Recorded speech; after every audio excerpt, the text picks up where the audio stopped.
Wars are no longer fought only with missiles, tanks, and soldiers. Today, some of the most powerful battles are fought through banks, trade routes, energy supplies, financial systems, and economic pressure. A country can now be weakened without a single shot being fired. Its currency can collapse. Its industries can be isolated. Its supply chains can be disrupted. Its economy can slowly be pushed toward instability. This is the age of economic warfare. And in the modern world order, economics has become one of the most powerful weapons on Earth. For centuries, wars were defined mainly by military strength. The most powerful nations were the ones with the largest armies, strongest weapons, and greatest territorial control. But globalization changed the structure of power itself.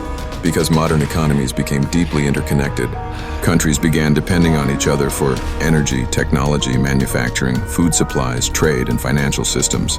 At first, this interdependence was seen as a source of stability. The idea was simple: countries that trade together are less likely to fight each other. But over time, something else became clear.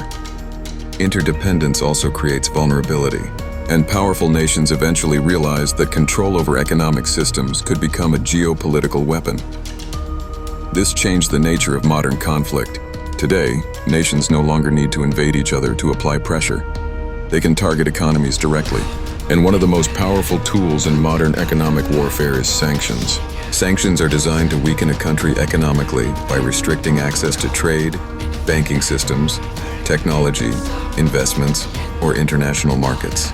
In theory, sanctions are meant to pressure governments without direct military confrontation, but in reality, their effects can spread far beyond politics.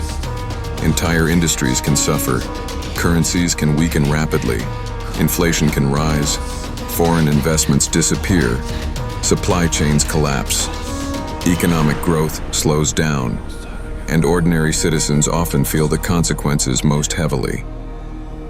This is what makes economic warfare so complex. Unlike traditional warfare, the battlefield is often invisible. There are no front lines, no tanks crossing borders, no dramatic military invasions. Instead, the pressure moves through financial systems, trade restrictions, banking networks, and global markets. One of the clearest examples of this is the global financial system itself. Modern international trade depends heavily on interconnected banking infrastructure. Countries rely on international payment systems to buy goods, sell energy, move capital, and conduct global business, which means access to these systems becomes a form of power. And losing access can become devastating, because when a country becomes isolated from major financial networks, economic activity becomes far more difficult. Trade slows down, investors lose confidence, currency pressure increases.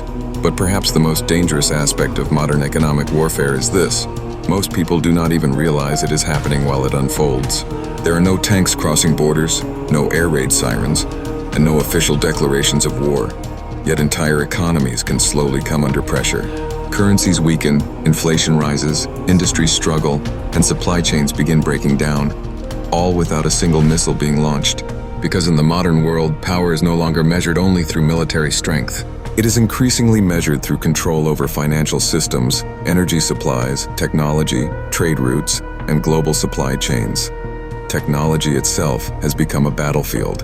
Semiconductors, artificial intelligence, cybersecurity, and telecommunications are no longer simply industries. They are instruments of national power because modern economies and militaries depend heavily on them. This is why technological rivalry between major powers is becoming increasingly aggressive through export restrictions, cyber operations, and competition over advanced manufacturing. But globalization also created another reality. Dependence creates vulnerability. A country dependent on foreign energy becomes vulnerable to supply disruptions. A country dependent on imported technology becomes vulnerable to restrictions, and a country dependent on fragile trade routes becomes vulnerable to geopolitical crises. Governments around the world are now trying to secure supply chains, strengthen domestic industries, and reduce strategic dependence on geopolitical rivals because economic survival itself is becoming part of national security. For years, economic integration was viewed as a stabilizing force, but modern geopolitical competition revealed another reality. Interconnected systems can also become weapons. Trade can become leverage, energy can become pressure, technology can become control, and finance can become coercion. This transformation is already visible across the world as countries prioritize energy independence, industrial resilience, and strategic control over critical systems. And this is what makes economic warfare so powerful. It attacks the foundations of stability itself. The battlefield is no longer limited to physical territory. It now extends into banks, financial markets, energy networks, digital infrastructure, and global trade systems. Military strength still matters enormously, but increasingly, the nations with the greatest long-term influence are the ones capable of controlling strategic systems while protecting themselves from disruption.